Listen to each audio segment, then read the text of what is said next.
Welcome to episode 1 of the Shok Chronicles. I wanted to start it out with a new beat because this is how I'm feeling right now. This one's called Phoenix Rising, which I feel is appropriate.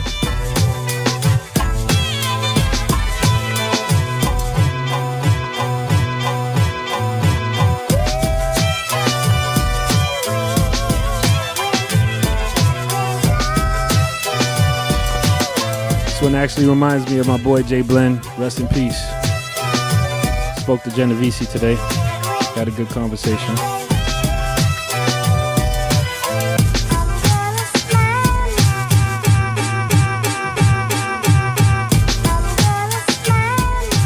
Because you know what? It's all about the music, really. All the ups and downs, twists and turns.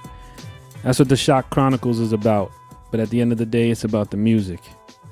And I got my partner, Derek, is going to be here from Content Content. And we got a super special guest, Marc live.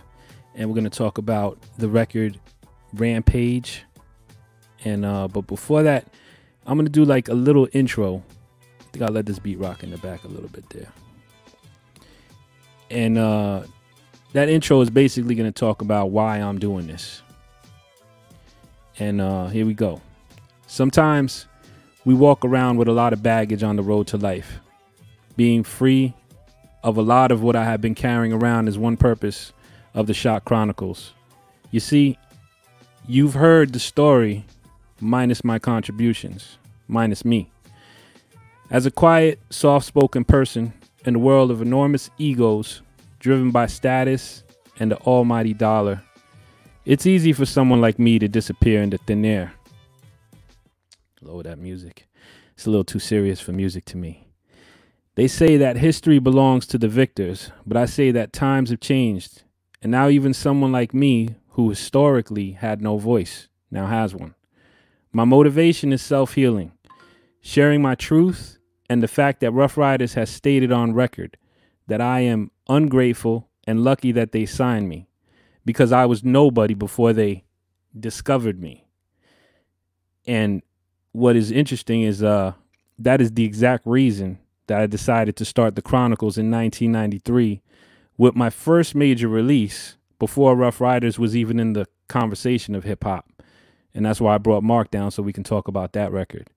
Some years ago, I finally managed to file a lawsuit against Rough Riders for non-payment of royalties.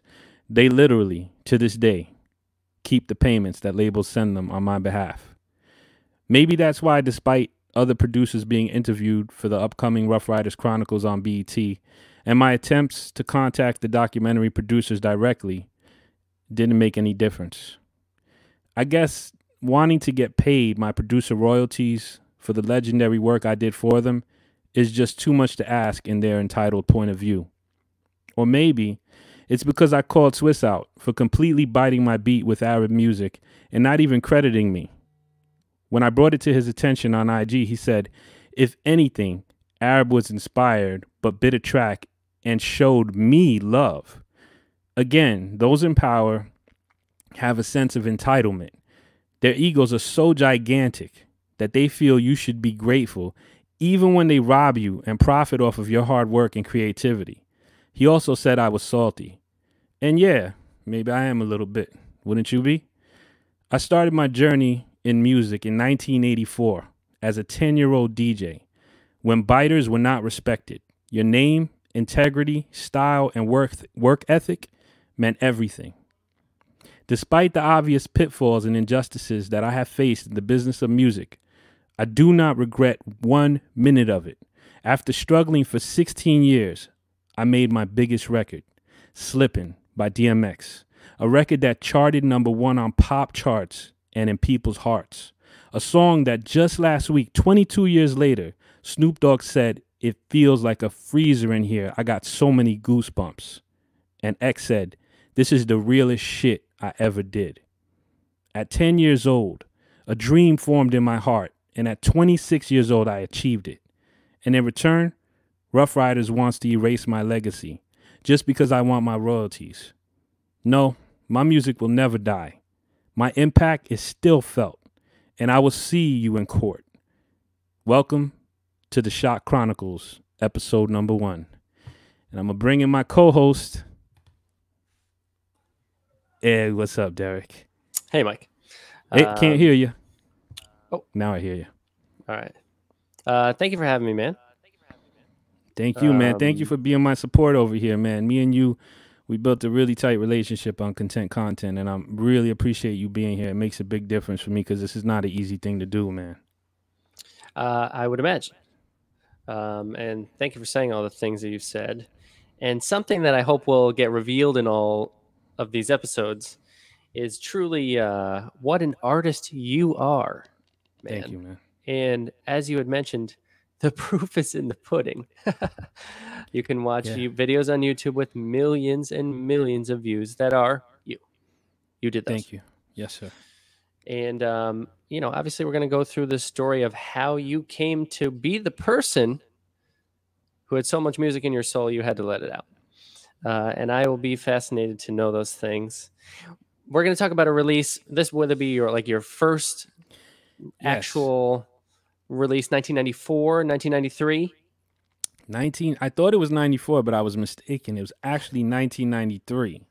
Okay. So, this is 93, way before anybody was even thinking about the Rough Riders. I just want to throw up some of these comments. Let's see. We got Completely Breaking My Neck to This Beat. Anthem coming.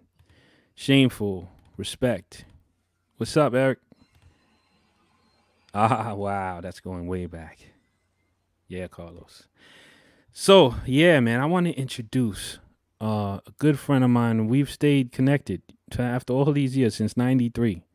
And amazing energy. Someone who, this was my first experience. And you know what? I'm just going to bring him in. Marc live from Raw Breed, added to the stream. What's up, brother? Yo. What's up, fellas? Thank you so much for doing this, man. Like, it means a lot to me, man. And the conversation we had earlier, it really blessed me, man. Like I said, I called you for a lifeline because it's not easy to do this, man. Like, this is not something that, is difficult. You know what I'm saying? But I feel like it's important to tell your story and to tell it from your perspective, especially, honestly, you'd be hard pressed. And Marc, hip hop. I mean, you've worked in come on, with Ice-T for, I don't know, what, 20-something years? Yeah. I mean, Kool Keith? Yeah. I mean, that's your family. Like, yeah. Hip-hop. So you tell me, is there anybody that is probably as invisible as I have been who's done the records I have? No, I don't think so. And when you said that in your intro, it made me think, like, wow, that is true. Like, during Shok's rise and all the records that he was doing that I was following, you were always kind of in the background, and the rest of the guys in the Rough Riders were in the front, and they didn't kind of display you like they should have as one of their key producers. So I never really thought about it too deeply till you're bringing it up now, and I see, like, wow, that must have been, traumatic, when you're building this brand with everybody, and everybody's from the same area. We all from the West Bronx. We're all from Yonkers. It's like, you grew up with everybody, everybody, and then it's like, this stuff happens. So, it's deep. But no, I don't know anybody like that is as invisible as you are, but your music will live on, and it speaks for itself, Thank you, man. So what do you think? Should we get into the record, listen to it, and then we can jump into that story and then other stories? Because me and you have a lot to. We had to actually stop ourselves when I called you earlier, because it was just flowing with too many different conversations. Exactly. So I'm gonna set this video up real quick, and we're gonna roll it. There we go. All right.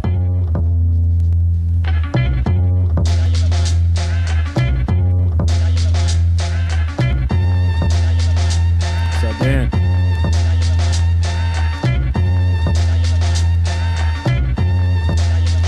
Yo, I can go deep in depth, raise a shark to your neck. make a left, gone, lost cruise. I'm off my rocker, you better watch out. I cut sharp like a Ginsu. Heads and bone, limbs and chins on my mantle. I kill the competition, I'm lost on the mission. I search for blood, I'm dark man. I'm killer and sicker than Manson. I'm murder for ransom, word up. I got a whole crew hostage, no more whack tracks out. Slaughter 94, still fast. I get street kid, you roam through blocks. Hot, my crew don't care, we carry rocks. Blow up the spot, Adam Bomber, yo, and Sicko. Desert Storm, concrete beats compete, see I'm up. Yo, check it, back as I funk the X-Flower. Digital lyrical psychopath Imperial. Back to teach each, drawing a pair piece. Step one, step two, step one, step through. I keep the lyrics so hype, right in your dumb brain. Make a girl change context, wipe a doodle stain. You better get back, I'm smooth like Mr. Clean. Lock the phone, I smell your breath, kerosene. I walk around, yup, I'm on the subway. Rappers act large, boom, sleeping on the hallway. They walk around in town, X know they whack. I take them four at a time, even white or black. Their face smell like pee, they better shave stubble. They walk around with Dino, step the Bonnie Rubble. I know my style is great, I know my style's superb. I'll make a crackhead stop and turn to herb. Benzene, caffeine, morphine, rap fiend. Rappers are soft, just like a cold butter bean. Yeah, agents of chaos coming through, right on through. Back to break, get on down. Rock it, wreck, go, your paranoid petrol. Look at my style like Frankie Beverly. Brothers who take my show. I don't know you and you don't know me. Thinking in a powder group in my straight jacket. I practice the doctors out of chopping like I got it. They hearing double chance, but the shit ain't played backwards. It's forward, I talk awkward, my tongue is acrobatic. I'm never stuck in traffic cause my vocals travel. Feel ejected on the record with traction as I'm rapping. It's my fashion, dissect my dialect because I fluently speak a foreign subject. The alien architect, the unidentifying foreign subject. I orbit the solar system of sound with words connect. Weird words never heard, now who's on third? The picture throws a curve, you heard, don't get on my nerve. Rampage out of control. Rampage out of control. Rampage Wow. out of control. Rampage out of control. Rampage out of control. Yeah, thoroughly maintaining D-frame as G-brains. Adverse effects the second I wreck. My protoplasm, orgasm and spasm the slash. Lyrical fist, the cups of basm, then I mask. How do I facilitate and negate a killer rate up the par with stars bizarre? Still awake, stakes are light for life, but more than night for night. The return of the rip of a niggas I strike by night. I hang them up, then got them shit falling out. Niggas bugging out, then I'm fucking out for a fucking style. The clouds growing, I'm flowing, I'm terror like omen, piece of the meth. When I'm spoken to the breath, yo, when I'm moving the token. Experimental text tearing into your whole flows. Going, sit through my epidermis with earnest. You'll never turn this or learn it's a bigger, better brother who's butter, hey, but I burn this. Half of the ages not playing, I'm raising this chaos. So brother, may I make his gray eyes? Hey, why? Set you in my anal, make it easy on me. Bite my shit, make it slick, they get greasy on me. Oh no, I'm coming, he's humming, get ready to bust. Yo, the brain is falling on my head, bang, yeah, dead instead. Yeah, so my face turned red, steaming, Portland mad. Jump as I enter, that ya, I'ma get ya, mic bendel that'll send ya. Lyric to the ear, low, man, I break, I take a lemonade, castrate, yo, your fate lynch, nut, cinch to convince case, shut the cold hearted killer who doesn't give a fuck, face, fearless, paint the show, I mean this, the meanest boy on the block, tactical, genius, back, forth, swing, break, back, connect, die, I bet you didn't know that your head could fly, look up in the sky, yes, the bird is a plane, don't need to explain, you know my motherfucking name. 17 years in the business, I know what I hit. I felt the door shit in my face like I was Jehovah's Witness. The king of the hill, the brother with chill, the star of the show. But yo, the spinning my loot like I was a motherfucking hoe. The money was funny like Eddie and Martin, a demon and Keenan. I be brand, you know what I'm saying? Niggas are scheming and stealing like Robin Hood, Wood, they reverse. They rob from the pool and fill the riches. Purses first and foremost, I gotta forget that. I ain't acting like the wetback. I ain't gonna sweat that because you can bet that. They'll be in the red and I'll be back in the black with a pack of hungry jack because all my rhymes are fat. Saturated to the T, so they better be ill, cause they will be written by the M-E-L-E. Word to bird, I heard with my mother. Spread me on a loaf of bread because all my rhymes are butter. Rampage out of control. Rampage out of control. Classic. Yeah, man. Classic. You know, man. that's what's crazy. Sometimes records, they age really well. Like they almost sound better now than they even did then sometimes. It's And crazy. I feel that right? way about that one. The bass on that is crazy. When I went to the comments on YouTube, because I ripped that off of YouTube, it was like I used to have someone said I used to have a subwoofer. Right. So we blew out somebody's subwoofer on that one. You could thank D Squared for that, probably. He Yeah, keyed that, man. right? fucking D Square, man. Unbelievable, man. What, that was like, you know, just I remember setting up that record with D, like, look, man, we got to do this at Electric Ladyland. This is gonna be big. Keith's gonna be on it. I got my man producing it, and he set it up, man, and we got in there, and it was a magical session, man. It was incredible. Yeah, man. Like for me, like I want to go in that length to that experience for me, but I want to also talk about how it started because I remember, like I was doing stuff with A Track and like me and you like we like all the people I knew and all the people you knew like just somehow just converged and like Yeah, it was all just like we were just doing stuff and I remember there was a tape that had some beats on it. You had that and somehow I had this which I remember where I jacked those drums from. You remember that record I toss it up? I toss it up. I toss it up. I yeah. jacked those drums and kind of played with them a little bit because at Okay. that time I didn't really know how to EQ really like I didn't know how to take like sample drums and everything, split Right. and get them to sound really strong. So I was cheating. I was just like, yo, they have some strong drums on there. So I would take them, filter them, dirty them up, and just kind of like make them my own. But they would have Yeah. that strength because it was already like produced and it was already a good record.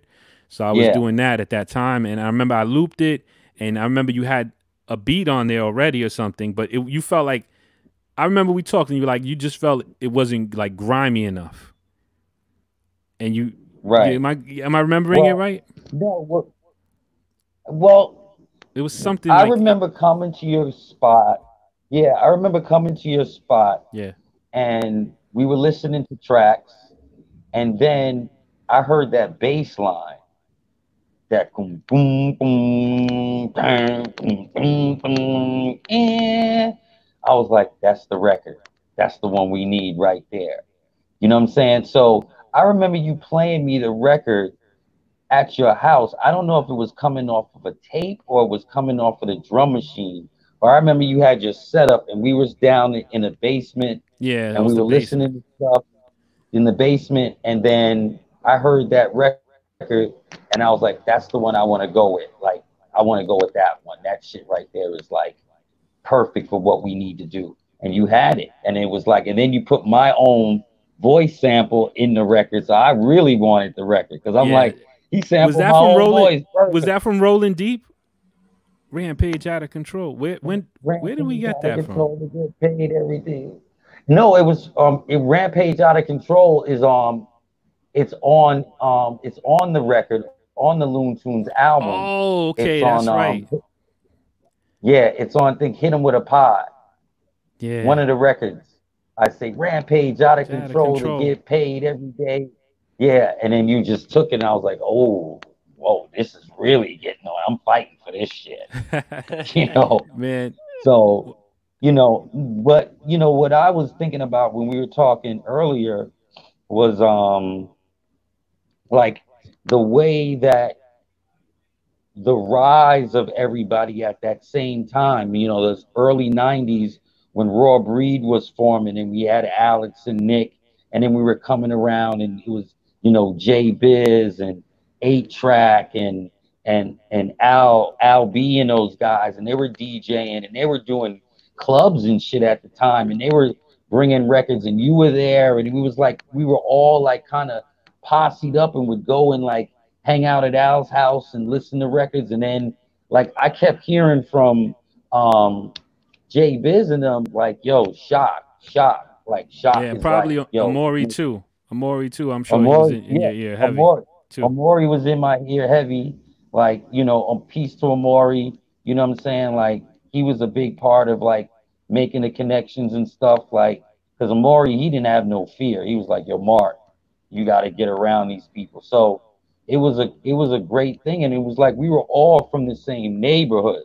You know what I'm saying, Derek? Like, we all kind of like grew up together in hip hop and then kind of made the West Bronx and Yonkers famous for what we were doing early because what Shok was saying about the Rough Riders coming way before, I can remember working in '94 for EPMD at RCA Records, and they came in with a demo tape, and it was called the Warlocks, and that was the original name of the Locks. Yeah, the And the Warlocks. Warlocks Yep. kind of sounded like Raw Breed. They were grimy. They were kind of talking like spooky shit and nighttime type of beats. And I was like, the Warlocks. Like, yeah, they from Yonkers. My man Mel Quan had the demo. And then after that, they got signed to Bad Boy. But, it was all full circle. Like, everybody kind of knew each other. So it was a great thing. Yeah, man. How old were you guys when you first met? Ooh, I must have been I was in just out of high school, I think. So probably 18. About Yeah. 18 for me. Yeah, we were like, 18, 19, like late teens. Yeah, late teens. Definitely not 20. Yeah. Yeah. So Late what? teens. And then how much time went by till you cut this record? Shit, that's 93. So I mean, I feel would like it was say quick. it was quick. It was like, I think within a year, Yeah, probably. I think within a year of us like meeting and everybody knowing what everybody was doing. Because see, that was what I needed to know. Like, who's making beats on the block, who's rapping, who's got a DJ, who's got records to sample. Like, I needed to know all that shit because I was on a mission to get signed. So it was like I kept hearing about Shok, kept hearing about Shok, kept hearing about Shok, and I was like, I got to go to this guy's house. It's too much. And I You know what I'm remember saying? like Because no, I was just gonna say I remember like when I met yeah, you, I was excited because Rolling Deep, Kid Capri used to play that all the time. oh my Like God, Rolling Deep, yeah, like before yeah, you got the deal, you had Rolling Deep. Yo, yep, how we rolling? Yo, how we rolling deep? Yo, how we yeah, rolling? How we dude. rolling? How we like How we Kid doing? Capri played that Yep, every day. Every every day, and day. I was excited. I was like, oh yeah, because I like that record. I was like, yo, all right, yeah, definitely. I was excited, and I just wanted to speak a little on the experience because that was my first major record. Um, you were like, yo, come down to the studio, and I didn't even realize you gave me the address, but I don't think you said. You might have, and it probably just went off my head, but I didn't realize it was Electric Lady.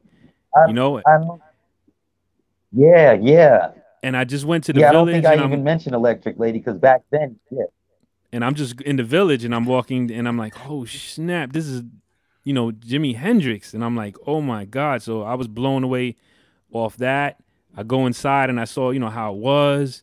And then this was my first time, like, with a real mixing board, with a professional engineer touching my stuff, putting my stuff on a reel. It was the first time I took my little Roland MC50 box.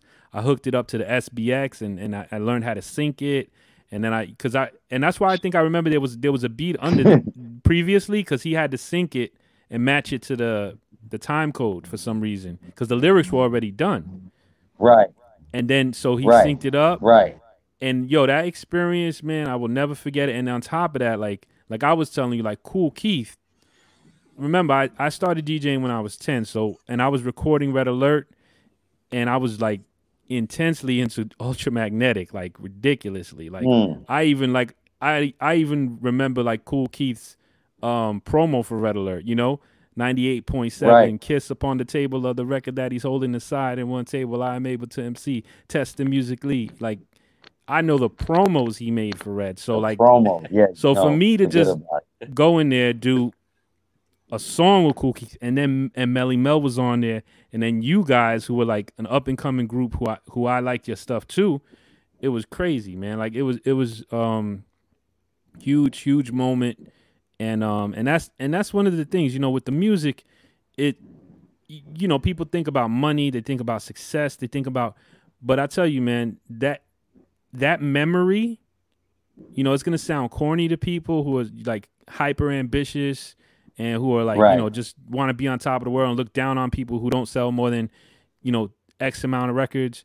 And it's like, but yo, that experience that's what I dreamed of. You know what I'm saying? And a lot of times when you're in that moment, you don't realize it and you don't embrace it as much. And like, you know, you the time passes and you really think about it, you know, and you're like, damn, man. Like, I remember how I felt. I remember that. And, you know, and Melle, I mean, Melle, you know, I mean, the message. I mean, come on. Like, that's crazy. Like, it's crazy how I just popped into the business on a major, you know, release with those people on my record. And, you know, and it's thanks to you. So I thank you for that. And, you know. No, you know what it is? Yeah, you know what it is about me, Shock? Like, when I feel like somebody's ready, like I bring them right to the major leagues, prime time. Like I'm like, yo, I'm gonna put this guy on this record. He's gonna produce this shit, and it's gonna be Melle, it's gonna be Keith, and he can handle it. And I believed in, because back then, what people don't realize is record companies were so ultra political. Who's producing it? Who's mixing it? Who's mastering it? Who's doing the vinyl? Like it was just so when I said yo D to D Square, because D Square was our executive producer, and I was like, look, I want to do this B side, and I want to get this producer that I work with that I know from Yonkers.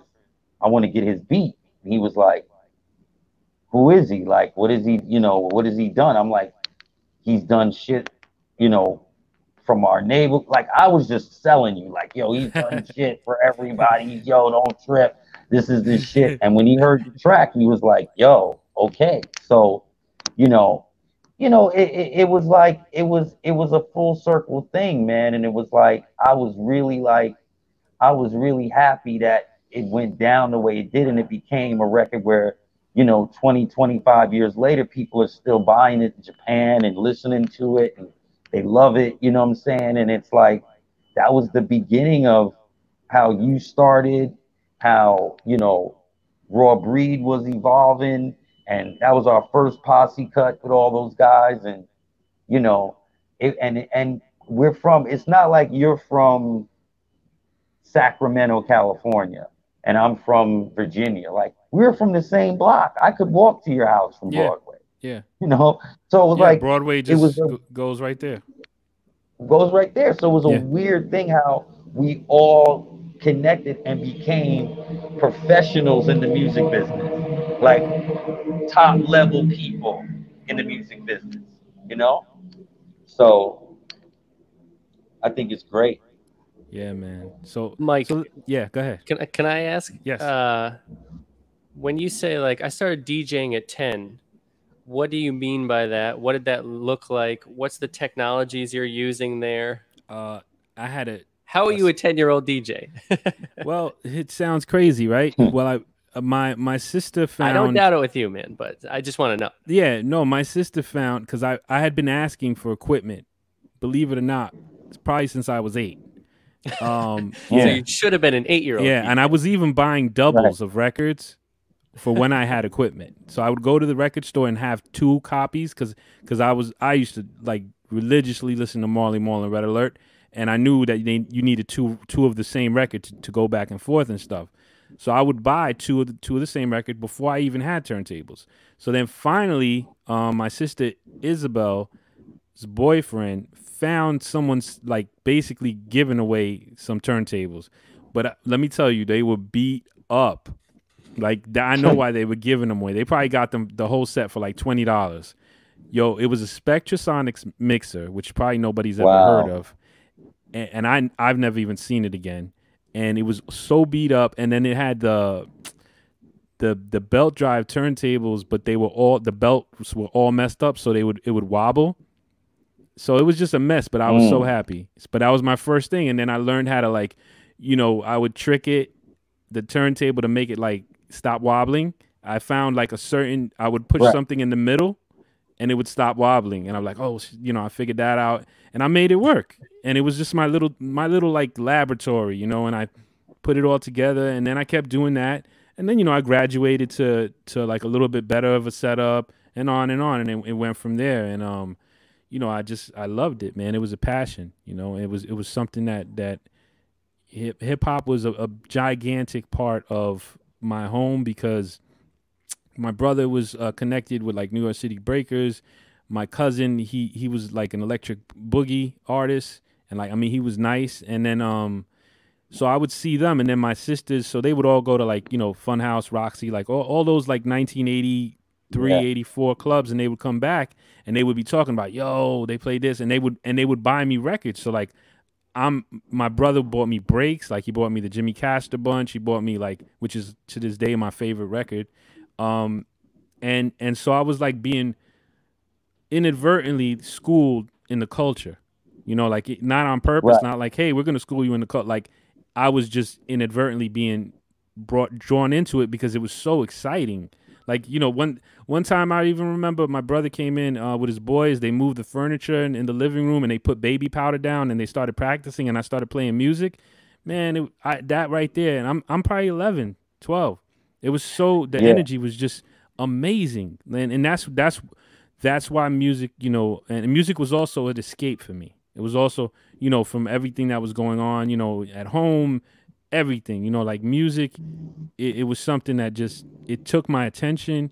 It made me, it helped me get through, and, Mm. sometimes I look back on my life and it was a little too much. Music was too much of a big part of it sometimes because I didn't grow in other aspects. So in a sense, it's a blessing that I kind of moved away from it a bit because I grew a lot as a person. And when you're deep Mm. in the music, you can get locked in. But one Oh thing I yeah. did want to talk about, Mark, is like the later times we met up. Because I remember that time, Yeah. um, I think I was in California. And I was saying, like, when I Oh called you yeah. earlier today, man, and that was kind of what cheered me up because I was like a little bit, like, to do this. This is a hard thing to do, man, to tell your story and to be Hmm. honest and to kind of like, and especially someone like me who's more like I don't want that type of confrontation really. But when one Right. thing I've learned, like, I've always had a lot of bullies around. You know, I guess whatever, just how my life was or whatever, and I learned how to survive in that. But at a certain point, you do need to speak up. Do need to tell your story, especially if it's in all fairness and you're not trying to disrespect anybody.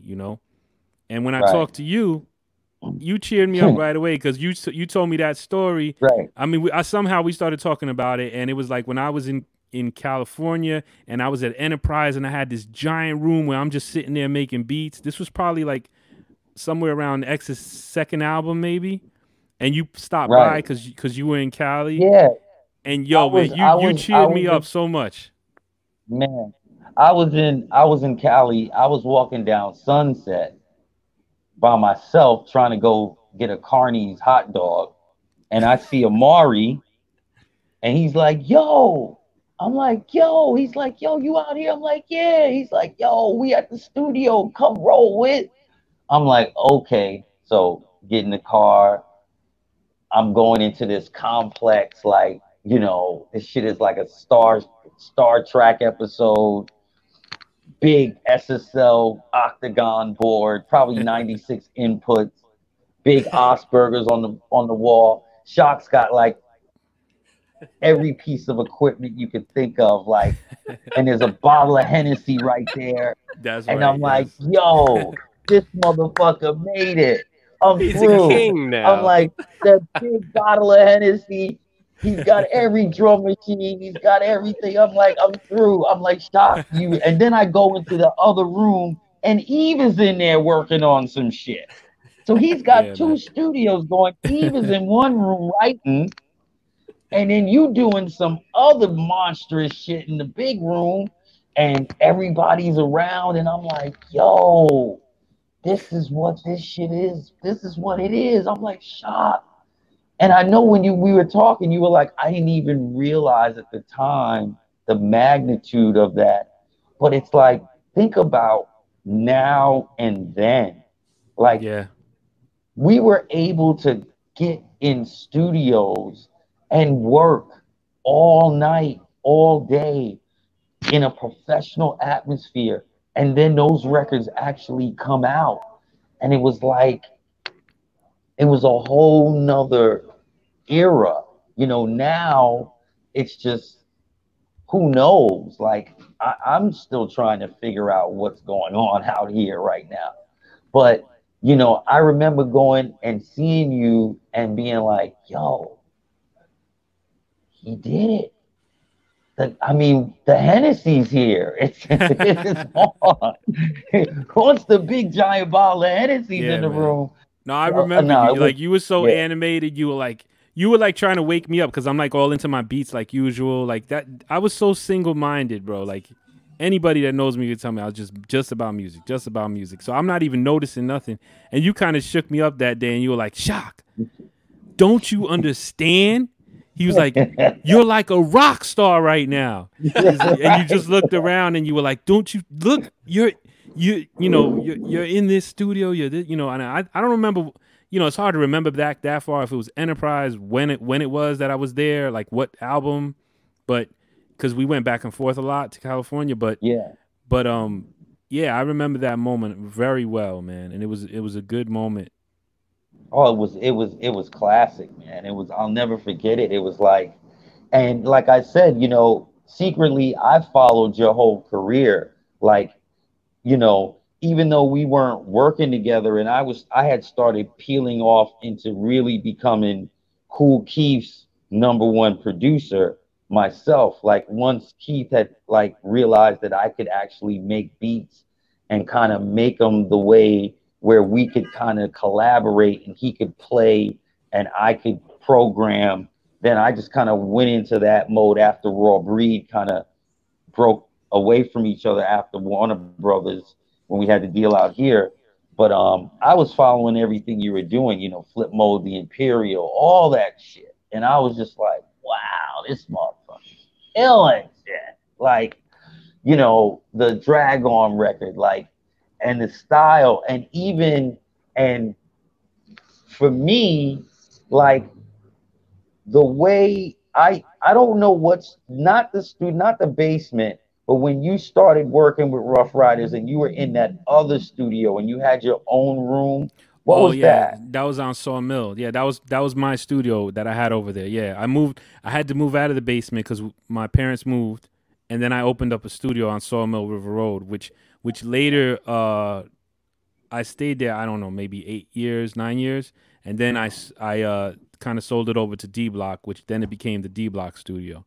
Ain't that some shit? Yeah, the same. So that That place was was the there yeah. forever. That place is That was that was the original D Block, and I had went there, and you were like, I saw you make like 6 beats in like an hour and a half. Like yeah. I was I a was like, machine. I was like, hold up. It was like, That's on my little box that I pulled out.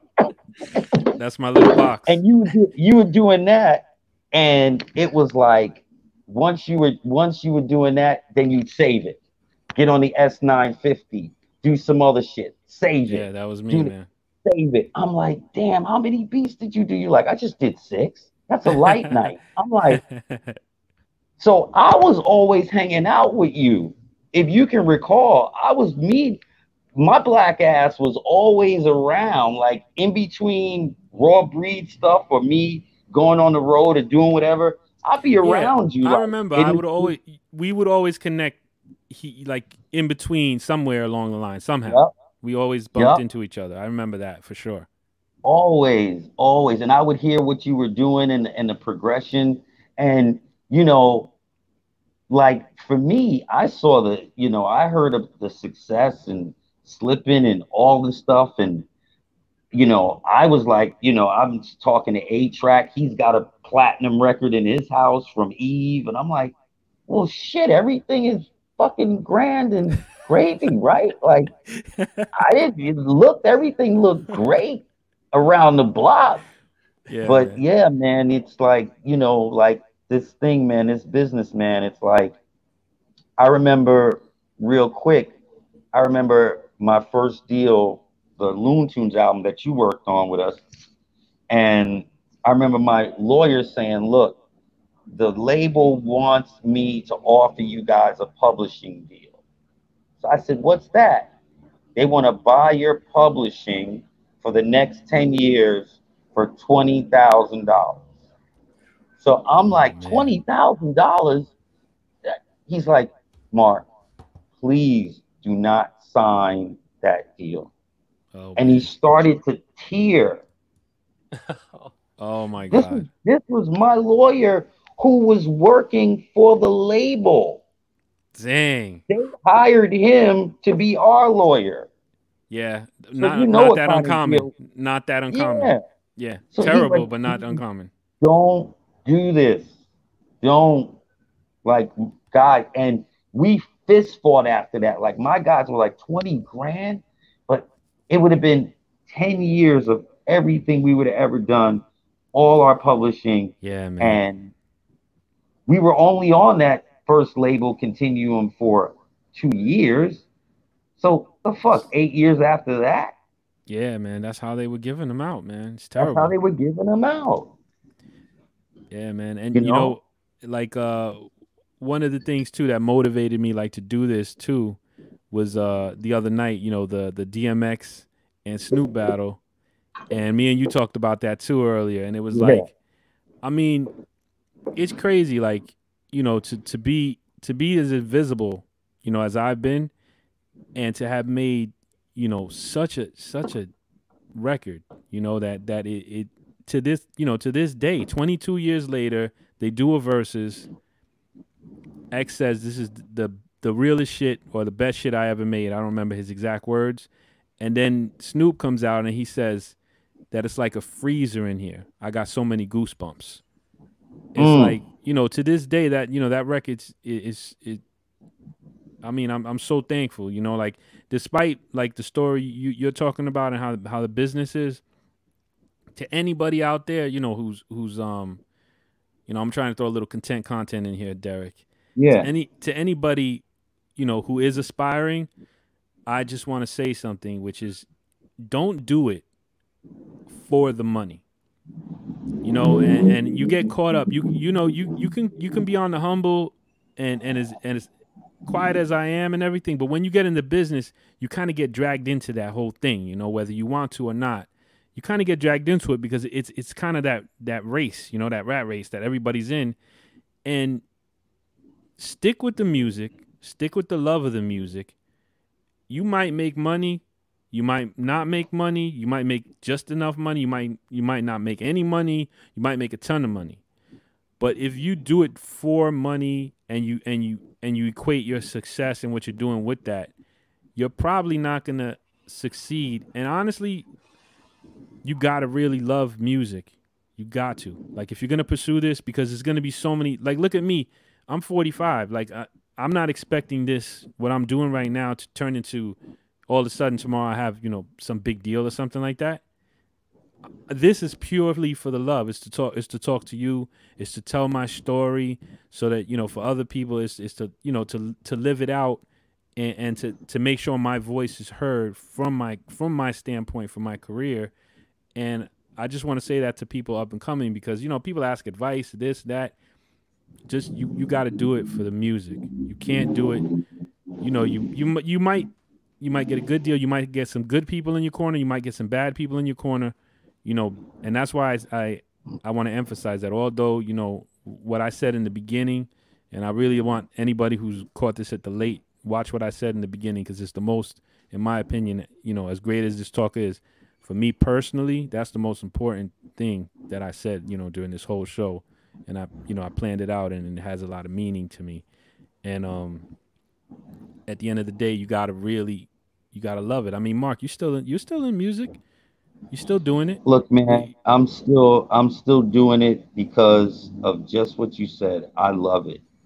Like, the big deals and the money has dried up many years ago for guys like me. I'm used to getting deals, $500,000 deals from Warner Brothers, $150,000 deals from Universal.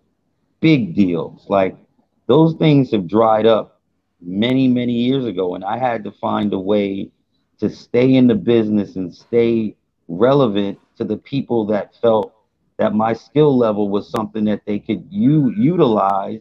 And it kept me able to still travel the world.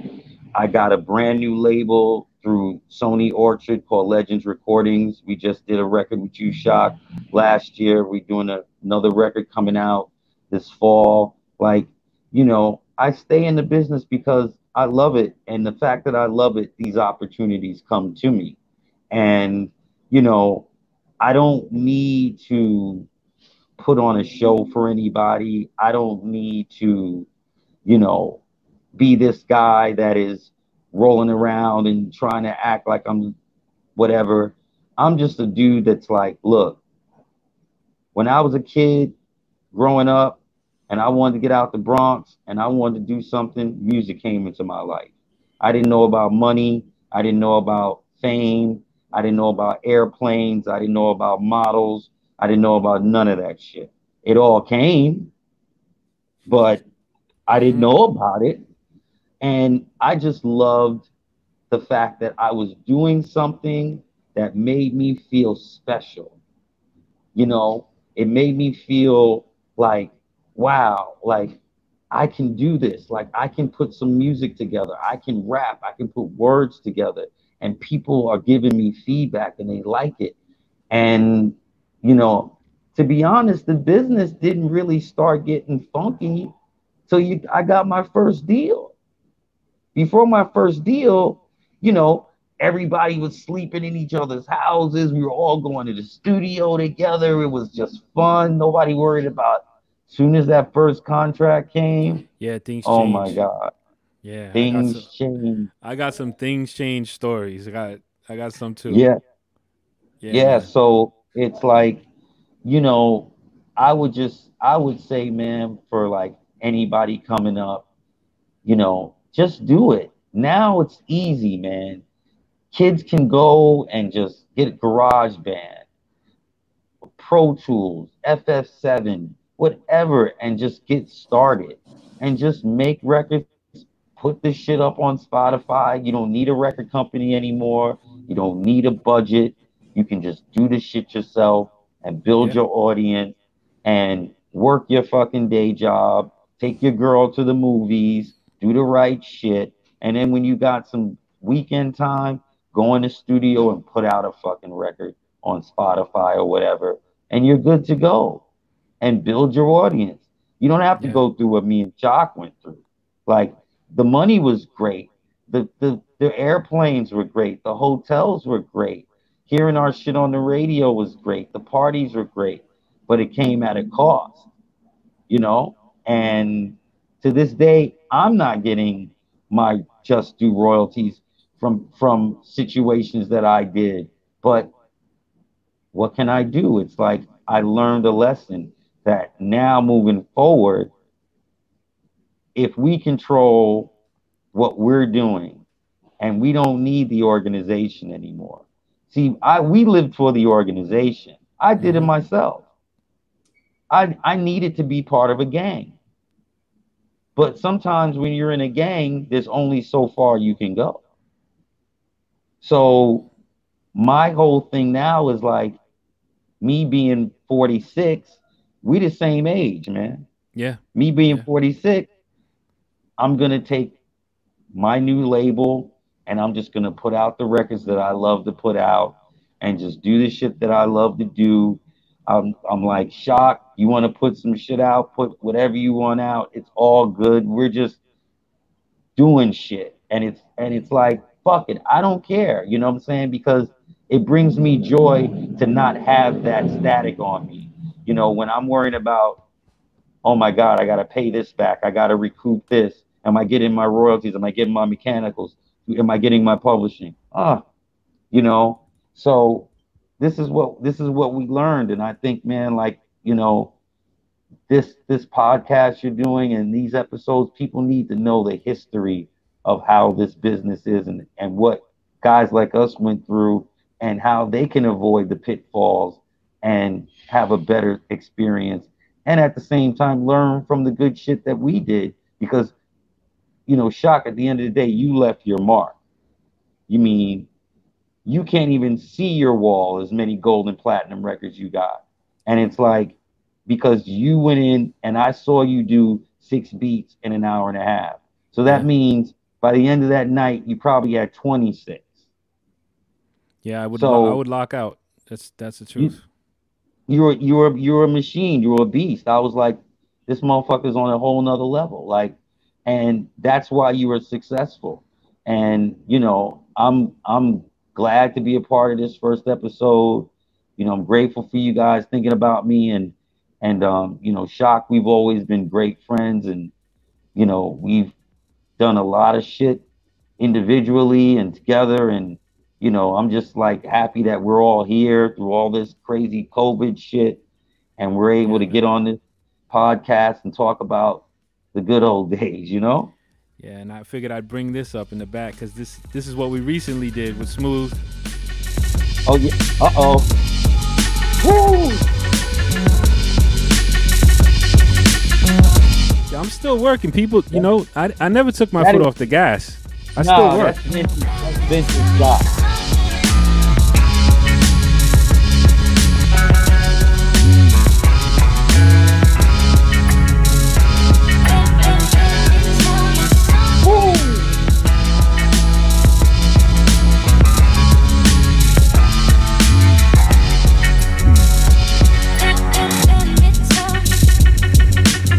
Come on, man.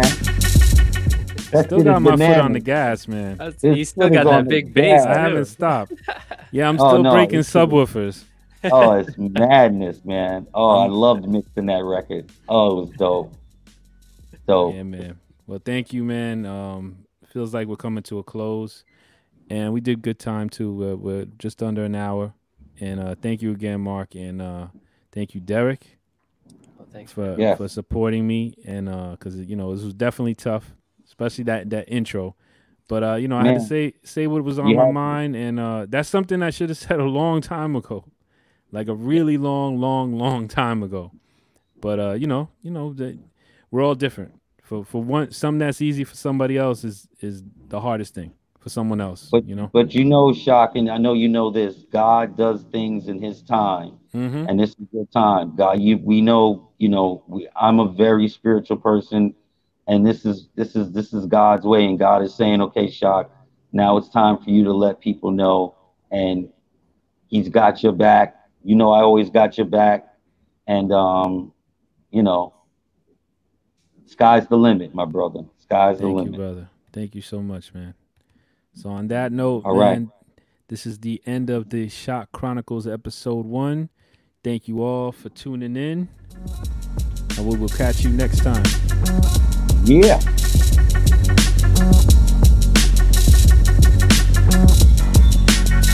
Stick around, man.